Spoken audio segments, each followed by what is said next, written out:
بسم اللہ الرحمن الرحیم۔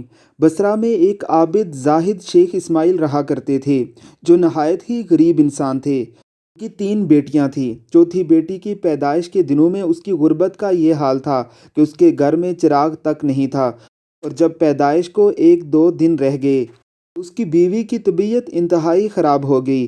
بیوی نے کہا، آپ پڑوسی سے کچھ ادھار لے لو، کم سے کم رات کے اندھیرے سے بچنے کے لیے ایک چراغ ہی خرید لیں۔ شیخ اسماعیل نے کبھی اپنی ذات کے لیے کسی کے آگے ہاتھ نہیں پھیلائے تھے، لیکن بیوی کے بار بار اصرار پر مجبور ہو کر ایک پڑوسی کے گھر کی طرف گئے۔ دروازے پر دستک دی لیکن کوئی جواب نہیں آیا۔ غرض 5-6 بار اسی طرح کیا، لیکن پڑوسی خواب خرگوش کے مزے لوٹنے میں لگا ہوا تھا۔ یوں آپ واپس گھر آئے۔ بیوی نے جب آپ کو خالی ہاتھ دیکھا تو پریشان لہجے میں کہا، کیا پڑوسی نے بھی مدد کرنے سے انکار کیا ہے؟ اس عورت پر جو تکلیف گزر رہی تھی، اس تکلیف کا اندازہ ہم مرد حضرات نہیں کر سکتے۔ اس تکلیف کا اندازہ صرف صنف نازک کو ہی ہے۔ شیخ اسماعیل نے کہا، مدد تو دور کی بات، اس نے دروازہ تک نہیں کھولا۔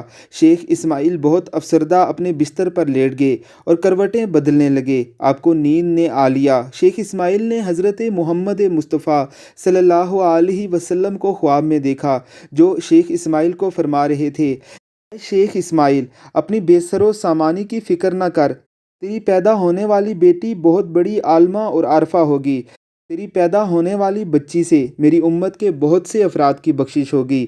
شیخ اسماعیل، تم پر لازم ہے کہ تم حاکم بصرہ عیسیٰ زروان کے پاس جاؤ، اس سے کہو کہ وہ ہر رات مجھ پر 100 بار اور ہر جمعے کی رات 400 مرتبہ درود پاک بھیجتا ہے، مگر گزشتہ جمعے کی رات اس نے میری بارگاہ میں درود کا تحفہ نہیں بھیجا، اس لیے اسے چاہیے کہ کفارہ ادا کرنے کے طور پر میرے قاصد کو 400 دینار ادا کر دے۔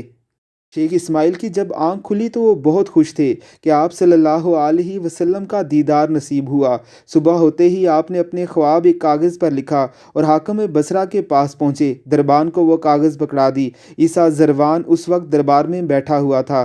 اس نے خط پڑھا تو دربان سے بے قرار ہو کر پوچھنے لگا، یہ خط دینے والا بندہ کہاں ہے؟ اس نے کہا، باہر دروازے پر کھڑا ہے۔ حاکم بصرہ دوڑ کر دروازے پر پہنچا اور شیخ اسماعیل کے ہاتھوں کو بوسہ دے کر کہا، آپ کے طفیل میرے نبی حضرت محمد مصطفیٰ صلی اللہ علیہ وسلم نے میرا ذکر کیا ہے، میرا نام لیا ہے اور میری غلطی کی معافی کا سبب پیدا ہوا ہے۔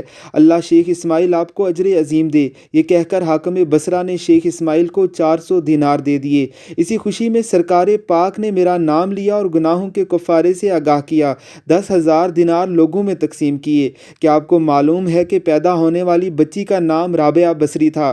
آپ اسی گھر میں 97 ہجری میں پیدا ہوئی۔ اپنے والدین کی چوتھی اولاد ہونے کے ناطے آپ کا نام رابعہ بصری رکھا گیا، یعنی چوتھی وہ لڑکی جو بصرہ میں پیدا ہوئی۔